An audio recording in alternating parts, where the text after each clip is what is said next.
موږ امریکایانو سره په دې اواخرو کې 10 مجالس درلودل او مذاکرات لرل.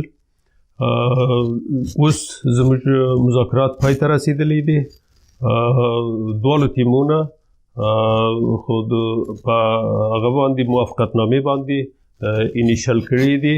فعلا مذاکرات ختم دي. دواړو طرفینو په دې باندې توافق کړی ده د موافقتنامې دغه میاشتې تر اخیره پورې لاسلیک شي.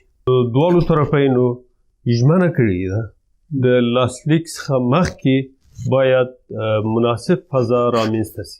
کله انشاءالله دا موافقتنامې لاسلیک شي، په دغه مراسمو کې د افغانستان ټول ګاونډیان، امنیت شورا ممبرز او د اسلامي ملکونه، اروپایي ملکونه، کوم نور ملکونه چې افغانستان په قضیه د سولې په موضوع کې دخیل دي، او همدارنګه ځینې سازمانونه لکه ملل متحد، OIC، اتحادیه اروپا، ټول د شاهدانو په حیث په دغه مراسمو کې دعوت شي.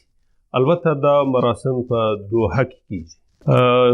کله دا موافقتنامه امضا شي، هغوی نه وروسته اولنی کار چې کیږي د افغانستان اسلامي امارت 15,000 بندیان به خلاص شي، او همدارنګه د افغانستان اسلامي امارت لخوا 1000 کسه د مقابل لوري بندیان به هم خلاص شي.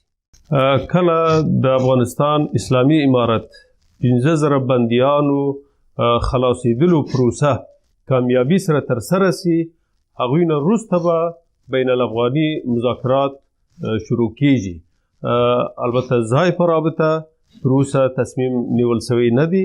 کله موږ دغه مرحلې ته ورسیږو، بیا هغې نه وروسته به تصمیم نیسو.